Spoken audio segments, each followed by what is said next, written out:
Here she is. Hola, bon dia. Hola, bon dia. How are you today? I say, que tal amigo?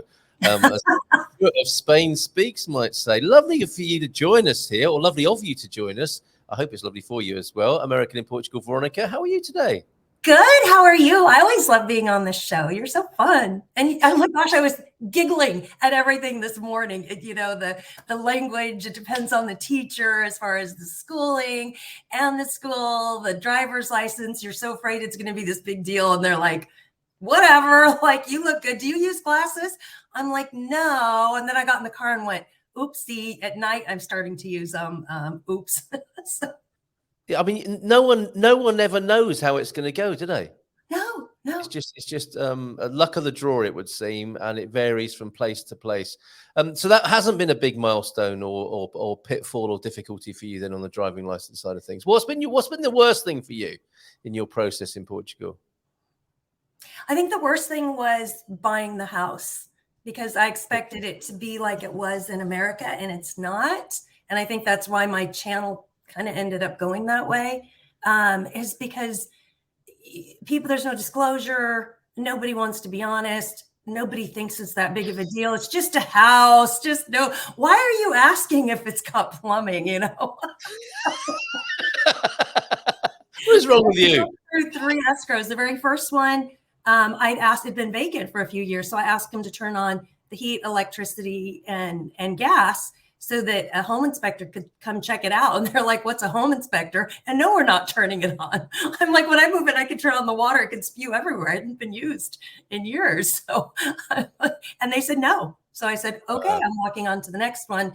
Moved to the next one. By the time I was getting ready in that one, they're like, oh, it hasn't sold in like 5 years. Maybe we'll turn on the heat and gas for you now. And I'm like, nope. On to the next one. And then that one didn't work out because I did have that one inspected and they said no. 3rd time's a charm. So I think patience is definitely required here. Cultural adjustment. Yeah, when we talk about people being slower, that translates us into being more calm and patient too. Like once you pick up that vibe, that it's okay to wait in line and to slow down and enjoy life, things change, you know? And again, I think to the point of your earlier guest, it depends on where you live. You know, so if you want that rush, that's Lisbon. If you want calm, it's going to be in a more laid back area. Alentejo, yes, absolutely. Well, okay, we know we love you. You love Portugal, and we have this new development now, don't we? This whether people are Biberian or not, and this is something that occurred to me over the weekend. And like I said, I feel a little bit hesitant about this because I have been firm in my love of Portugal. And I felt a little bit unfaithful whenever thinking about Spain. Others, however, have no such hang-ups and spread their love liberally across both countries, across the border there. Where are you in this, would you say? Are you ibe-curious? Are you Biberian? I know you've just got back from Gibraltar, which you'll tell us about. But how do you feel about Spain, for starters? Well, I have a twofer. I'm already in 2 countries, right? I'm looking at Spain out my window. I just jump on the ferry and I'm there in 9 minutes. So I see both sides and I see that I have both. So for me, I can just be here and I'm there and, you know, off the ferry and I'm there. I think from when people are deciding from a cultural or fiscal perspective, a lot of people are starting to shift right now because of the changes in the golden visa and the property laws, right? So we were just talking about the article. I know you sent me the article and it's the big thing everybody's discussing where, okay, are they going to bring back now platinum visas? Because I think they're seeing people, they probably saw a drop in applications for all visas immediately because my friends from Spain called me and they said, hey, Veronica, can you send us all your golden visa clients because they're still doing golden visa in Spain? So it's really funny that of all times you would reach out to me about this because I have friends saying, send them to Costa del Sol. But I personally like Portugal for the calmer, quieter vibe because when I go to Spain, we always say, if you go to Spain, you've got to turn up the volume.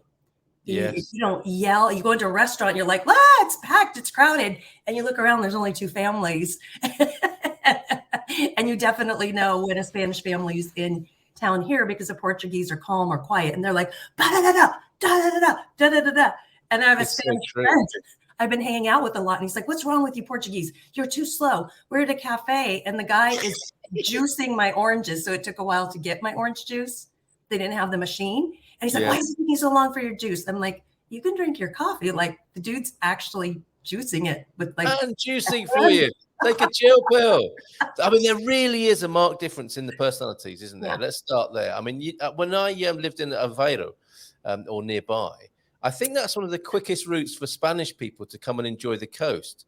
So it's like a highway from Spain to come into Portugal. Oh, so is here. Oh, is it? Of course, yeah, it would the be. Spain-Portugal bridge. They just our hidden beach. We had bloggers come into our town and say we didn't have a beach because you have to go through the pine forest to get to it. Clearly, they didn't look at a map because they'd see we're on the beach, and they ended up going to Monte Gordo. But if you go in, it's a dirt road to get to it. So I think people just stay on the highway. Almost all the cars are Spanish. And when you go up to Praia Verde, you'll go in, there's a big club up there. There's a big pool overlooking a cliff. Almost every single car in the summer says E for España. Isn't it funny? So despite that phenomenon you just described, where Spanish people are thinking maybe it's a bit too slow for their liking here, they still love coming over the border. Oh, of course they do. Of course they do. They're still going to yell and order our servers around, and our server's going to look like I'm going, oh, you get another time added to your time because you weren't kind, you know. Kindness always goes far. In fact, my American friends, when they come over, they're so proud that they speak Spanish because California, Mexico, and they just start spewing off their Spanish. And I'm like, in Portugal, you're better off to speak English. Yeah. English, because the Spanish have come over and brought the mentality of hurry, hurry, rush, rush, which we can do too, right? Hurry, hurry, rush, rush, and then pushy and demanding to the Portuguese. And so the Portuguese, if they think you're Spanish, they're really going to make you wait. Wow. Okay. Well, we look forward to Spanish people calling in to the Iberian phone in due course. We will be doing this at 10 o'clock every morning, and it's I guess the Spanish again are going so fast in life that they're already an hour ahead of us. Currently, just after 11. So as we get into the swing of this, I'm sure more Spanish people will call. There are, I think, possibly 5 times as many Spanish people on the Iberian Peninsula as there are Portuguese people. So it's going to be interesting. And we're also very fascinated to hear from foreigners, immigrants, expats who are making a life in Spain. So we can talk about these comparisons of the different lifestyles. I think Portugal has it on the, how should I say it, the financial, fiduciary side of things. It would seem a more attractive place to come. But of course, Spain, as I'm sure we'll be told, has many other attractions that people will be prepared to put up with the less advantageous financial side for all the glory that Spain has. And we look forward to hearing about that in the coming weeks and months on the Iberian FM phone in here. Now, we're not talking about Spain necessarily, although we might with you in time, Veronica. You've just got back from Gibraltar. How was that? Oh, Gibraltar's amazing. I love it. You know, and it was interesting. Again, I talked to a friend.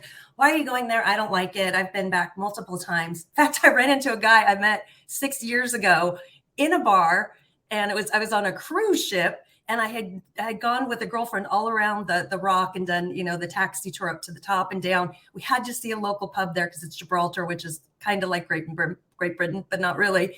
Yes. Met fun people, and then we said, oh, we've got to run off to our ship. So I was there this time, and I walked to the bathroom, and when I came back, the guy's like, I know you. I'm like, oh, he's like, I'm in your group. I'm in your American and Portugal group. And I'm like, but you're not in America and you're not in Portugal. He's like, I met you one day 6 years ago. He's like, look, this is you, Veronica. We're friends on Facebook. Who has a memory like that? Oh my gosh. Amazing. I texted my friend, do you remember this? She remembers. I don't remember anything. I don't remember going to a pub. So you've been a few times there to Gibraltar. Yeah. So anyway, that story segued. But anyway, I love it, love it, love it there. I think for living, it's a little bit trickier because it's quite expensive. For taxation, I think if you're highly wealthy, the taxation is beneficial. Yeah. If you're average to moderate or lower income, an apartment, I was looking at apartments and what they cost. You know, like every town you go in, you look at the pricing, like a small little 1-bedroom was $500,000. Right. Okay. And it is very congested in the town. They're doing a lot of reclamation. So they're bringing back so much of the ocean or they're turning the ocean into land and reclaiming. I guess they're not reclaiming land. They're making land. Maybe when the sea levels were lower. It's just a glorious place to visit. And it's so nice to be close to all of this, right? So tomorrow I'm off to Seville and then Barcelona, quick flight to Barcelona. Oh, really? So you really are doing the Biberian thing. This is fantastic. Yeah. So, okay, Gibraltar then, when I think of it, and I think other people might think the same sort of ideas, it's like, you know, you're going to see, a bit like being in Malta, you're going to see a British phone box, if they still exist, or a post box. Yes. And then there's the monkeys as well. And there's this whole kind of tax haven thing. And it's a bit like maybe the Singapore of Europe. I don't know. Those things, is it a lot like the UK? Does it feel, I mean, you've been to the UK, I think. And does it Oh, feel yeah, many times. Does it feel very similar to being in the UK? No, because it's a really big melting pot. But even I would say the locals that have been there for a while have a slightly different accent. They kind of have that accent like, the South Africans. Yeah. It's like this blending. Whereas when you're in Great Britain, yeah, it's a melting pot in London. But, when you're down in Wales or up in Redcar, Scarborough or somewhere else, they tend to have similar accents. It felt very multicultural, and it's just got so much and it's so little. You go around the whole island. We biked around the whole island. We biked to the top, we biked down, and we saw 40% of it just by bike in, 3 or 4 hours. Right. So it has this island feel, even though it's a peninsula, cut off by the airport. So I don't get the vibe that it feels like. And Malta felt different too. Malta didn't feel like London. I was just in Malta. So a little bit of, a British influence, but not overwhelmingly so. Not Little Britain, as it were. Yeah. And they're pretty proud to be not Britain, right? I mean, they use the pound, and you have to remember to, go to the ATM and get money out. But they still will take euros. They'll just give you the exchange rate back in pounds and a really bad exchange rate. So, okay. Well, that's something to know. Okay, thank you for that. Yeah, they do use the pound, but they're more of like a commonwealth than a country. So they're proud to be independent, because remember, even they had to vote on Brexit, uniquely Brexit. Yeah. And almost like if they wanted to be absorbed in Europe, because they're just this little area hanging down. And it's really interesting to talk about on who are they, their identity, Yeah. Did you do that? Did you? I mean, I guess. I mean, you really connect whenever you go anywhere, don't you? You're always talking to local people. What is that? What is this? Your sense of what being a Gibraltarian is then? Fiercely independent with a little bit of a British influence, but presumably Spanish influences as well. Yeah, there was a lot of Spanish being spoken where the Spanish didn't speak English. And I was shocked that they were in Gibraltar working at shops and didn't speak any English. I'm like, okay, so that's interesting. And having all of these English customers as well. And the guys just look at you. So I was in one restaurant, and the lady was delightful, from Ireland. So of course you get all the stories, because, we love the Irish. They've got their storytellers, and just delightful. They don't just come by and say hello. They say, hello, how are you? And your dog and your mom and your uncle and your aunt. So had a nice conversation with her. And then her server came over, and I said, oh, you have popcorn fish and popcorn shrimp. He's like, no, we don't. I'm like, it's on your board. And he's like, oh. And I had to go get the gal and have her translate. And he's like, yeah, we have that, but I don't know what it is. Trying to communicate that in Spanish. So it's really interesting that. Well, I think that's what happens every day, isn't it? A lot of people are coming across the border to work, in and out of the place. And that's how they managed to get. Didn't they have 110% vaccination rate, because they were actually vaccinating people during the pandemic who weren't even Gibraltarians? So they're this massive, like over 100% rate. I think that was workers coming in across the border. Here you are. Tell us. Let's have a look at your slideshow here. Can you talk us through it? So this is, I think, one of the places that most people don't go to. It's Catalina Bay. They go to the main part of Gibraltar, the shopping streets, Casemates Square. They go to all of these main areas. And I actually ran into a couple from Canada, and they're like, we're bored. We don't know what to do. They got off an airport where you go across the runway. They got off the shuttle, went the wrong way, and said, Gibraltar sucks, it's boring.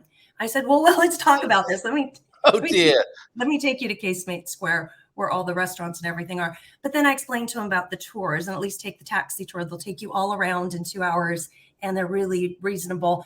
This was a biking tour. So that's Catalina Bay. It's on the back side. It's beautiful. So, what a lovely photo of you that is. That's wonderful. Yeah, me and my helmet. I should wear that every day. Maybe I can remember. It's a good, strong look there, Veronica. But I think I put one aimed just at the bay because that was to let people know I bike there. So look at how beautiful this bay is. Color. And so I think over to your left, this is the characteristic of the bay then, is it? These beautifully colored buildings. And look, no one's there on the beach. It was a warm day. It was like 75 degrees. It's not touristy season yet. And on the very edge, there was a hotel they had to knock down. If you see at the very end, you'll see some rubble of that picture. Sorry. They hadn't put the stakes in deep enough. So eventually a Hilton will go there. And then that will make that bay a little, it might be overdone, but it will at least let people see the other side of Gibraltar. It's so lush, isn't it? What's the climate like there? Because it doesn't look like an Algarve kind of searing heat and burnt grass climate, or is it just the time of year? Well, they get a lot of those winds from Africa. In fact, it was cold when I went there. So it was still 70, 75 here, super warm. We were all in our tank tops. And I got there and I'm like, oh, burr, it's kind of cold. So they get these winds that come through, quite frequently that make it much more colder and more wet. So I was surprised at how much colder it was. Then after a few days, it turned a little more similar to like our weather here in the Algarve. But when I came back, it was at least 10 degrees warmer here, American degrees. Right. So not that much, not that big a difference, but subject to the winds and rains that you talk about there. Mm-hmm. And take layers. And if you're going to Gibraltar, take layers with you. Yeah. I put that in one of my videos that I haven't made yet. I made that video that was just biking around Gibraltar because that was the most fun thing I've ever done. We covered so many trails where it would take you hours and hours to walk all these miles of trails. You could do it on a bike so easy. And that e-bike helped getting up the hill because it bikes to go up that hill. And I know some people just take the cable car up and walk down, but still walking down is, your feet are into your toes or into the top of your shoes and still can get a blister by the end. Biking was phenomenal. And he's a lovely guy. The shop that you found, is that in Casemate Square, the e-bike shop with that fantastic view out the front there? Which one? The e-bike guy who you met, who you hired your bikes from. Yeah. Did you watch the video? Yeah, I did. Oh, okay, cool. Yeah. So, he was literally you'd have to go across the roundabout and in through Casemate Square. So you come about. In fact, when I first went to pick up my e-bike, information, I walked around the block 3 times in front of his place. I just didn't see it blended into this huge building. But he had that gorgeous view. And it's just the little main circle and then the entrance to Casemate Square and the farmer's market.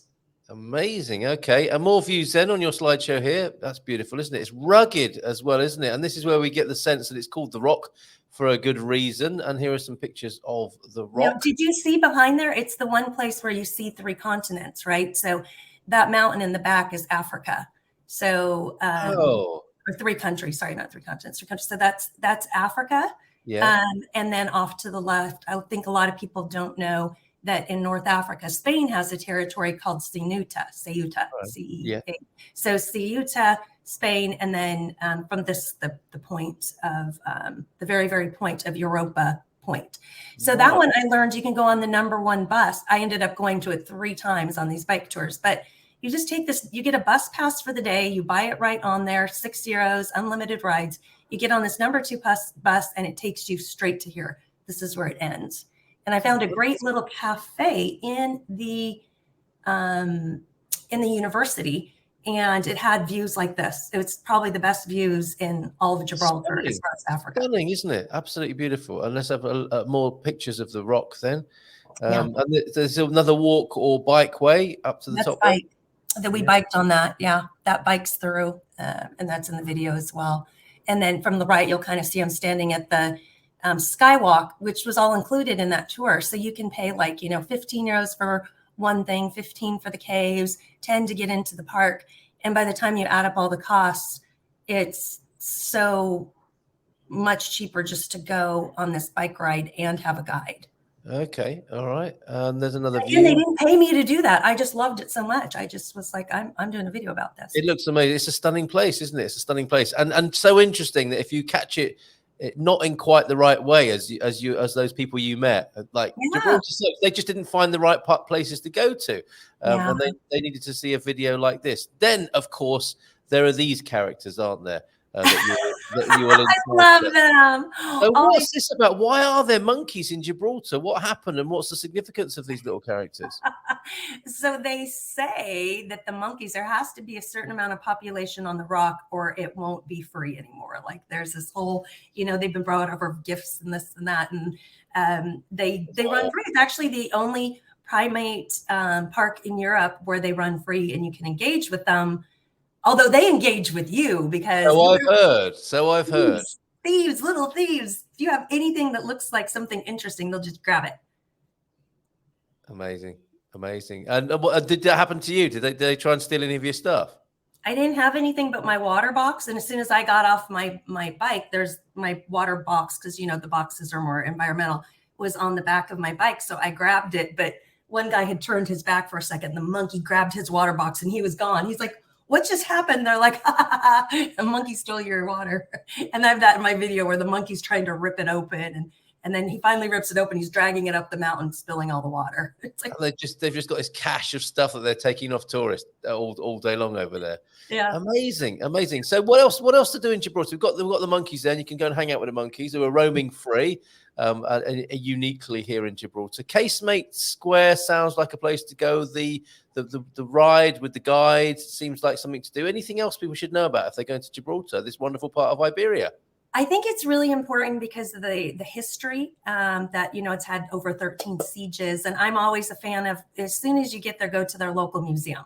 And their museum was small enough to be able to get through in a couple hours. And it had a lot of history. It had some videos. They have a remake of the Flint, and I can't remember what they called them on, but they found prehistoric, I think Neanderthals.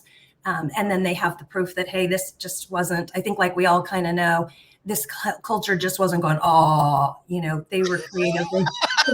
It's just the movies, isn't it? They had rituals. They had, I think there's a lot more to the past that we know we're a little bit intelligent. Yeah, that we misunderstand. So go to the museum. I definitely like just cruising around on the bus. The bikes were epic. You can get everywhere by the bike.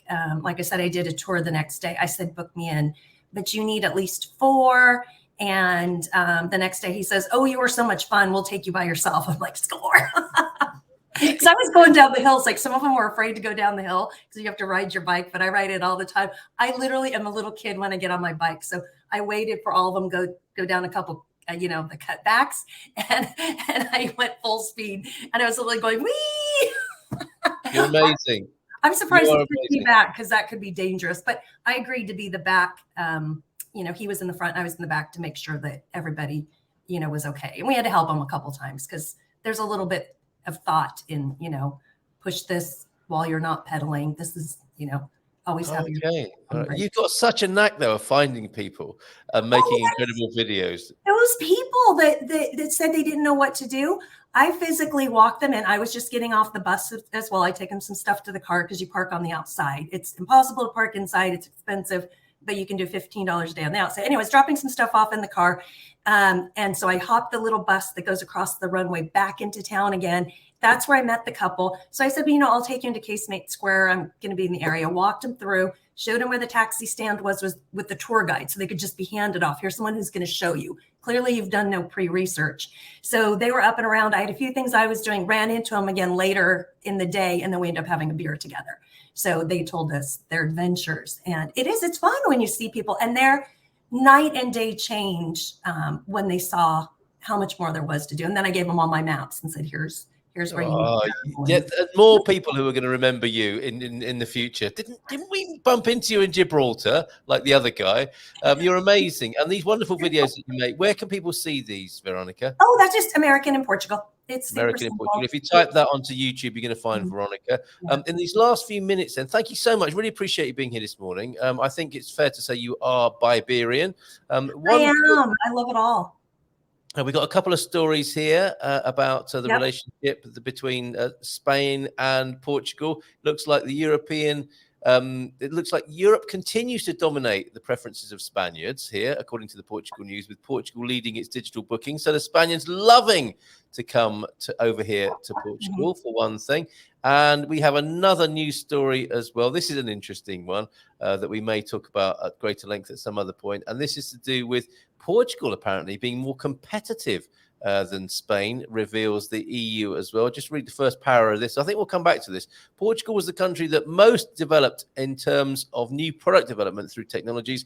Portugal has overtaken Spain in the European Regional Index for Competitiveness because of the way its companies have focused on specialization. Portugal has a more competitive economy than 6 years ago. According to data from the European Commission, Portugal has made substantial improvements in terms of innovation and sophistication of its business network, which has enabled it to increase its level of competitiveness by around 13% on the European average and overtake Spain in the ranking. There's another reason why Portuguese people will be feeling quietly proud about their country, which is much smaller in population, but is still punching above its weight and beating Spain there. Last couple of minutes then, here on the, thank you for being here on this inaugural episode of the Iberian FM phone-in. Will you be back, Veronica, after doing a little bit more touring by Iberian as you are of Spain? Will you come back and tell us about your adventures in Spain as well? Of course I will. So Semana Santa is going on right now, right? So if you can get to Seville, that's the fabulous, I've been reading all the history because I walked into it one year accidentally, and here's all these people with pokey hats and candles. And I'm like, that doesn't look so great. Based on coming from America, right? Yes. Yes, right. And so, and that's where you kind of go, hey, let's study the stuff before we walk into it. And so this year it just happened again that I'll be going tomorrow to Seville and be right in the middle of Semana Santa again. And I was surprised I even got a hotel again because we're going to be right by the airport and we have an early flight. So that's why we said, let's go to Seville, hang out in Seville, do everything there, and then catch the early flight to Barcelona. Barcelona is a quick and easy flight. Vueling, it's like 20 euros. I think that's the big thing to remember. Whether in Portugal or Spain, so easy to fly around. And being where I'm at on the two borders, I have the option of the Faro Airport, an hour in that direction, or Seville, an hour and a half in the other direction. And there's so much to see here in the Iberian Peninsula that, I've been traveling literally, not during COVID, but the entire time I've lived here, and I haven't scratched the surface.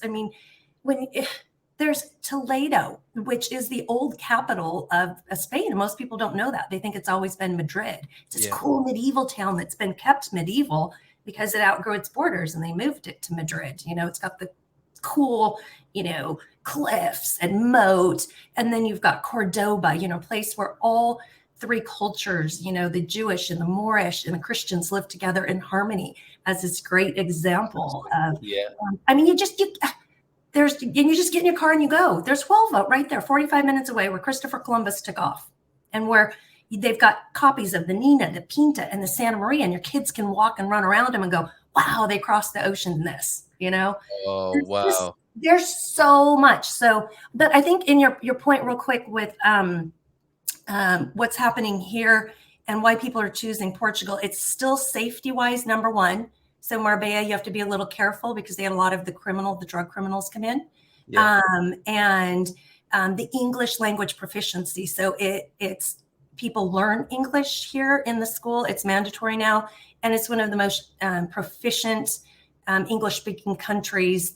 They do a national poll and it's always in the top few. So we can kind of hobble along as we learn Portuguese or Spanish. When you're in Spain, you can't hobble along. They don't speak English. They're not trained in English. It's more the, it's just not the norm. It's more the, what's the word I'm looking for? The exception. It's it's the exception, not the rule. Incredible. And so you better, have your app and have practiced, at least your basics for getting around in Spain. Another key difference. English. Another key difference between the two countries. This is fascinating. You have been the most amazing inaugural guest for the Iberian FM phone-in. Caller, sorry, I can't take your call now. The Iberian FM phone-in is going to be 10 till 10:30. So thank you for trying, but please try again tomorrow. We have got to go now, haven't we? We've got to go explore. Too long. I'm sorry. No, not at all. Certainly not. You did not. You've been a fantastic guest this morning. We're looking forward to having you back with your adventures in Spain. And that, I take it, Veronica, that's always been the plan, that you have been Biberian from the get-go. You've come to Portugal as a brilliant jumping-off point for all of the Iberian Peninsula. Is that correct? Well, I came in to do travel blogging, so the idea was to be in a place where you could go everywhere. But I went all along the whole Algarve, and I found this hidden gem, Villarreal, my town. I found it because it was priced effectively. Where else do you get a river and an ocean at a really low cost? And then Spain is kind of the twofer. So it evolved, and that wasn't what I was originally thinking. I was just thinking to travel to all of Europe. If you have an airport, you can go anywhere. But then it ended up here being a perfect fit. Amazing. Thank you so much. So looking forward to the continued adventures of Veronica, the American in Portugal and all over the Iberian Peninsula. Have a great day. Thank you for being a sport and jumping on. Thank you for your lovely pictures. And we'll speak to you again soon. And thanks everybody for tuning in. You've been part of making history here, the Iberian FM phone in. Catch us on weekdays, 10 a.m. in Portugal and 11 a.m. in Spain. Did you like our music, Veronica? Should we dance our way out into the new week? Pretty good, isn't it? I love to dance. So anytime you've got dancing, let's go. Lovely big round of applause for you. Thank you so much. Muito obrigado. Gracias to you. Muchas gracias as well. Ciao. Bye-bye. Bye-bye.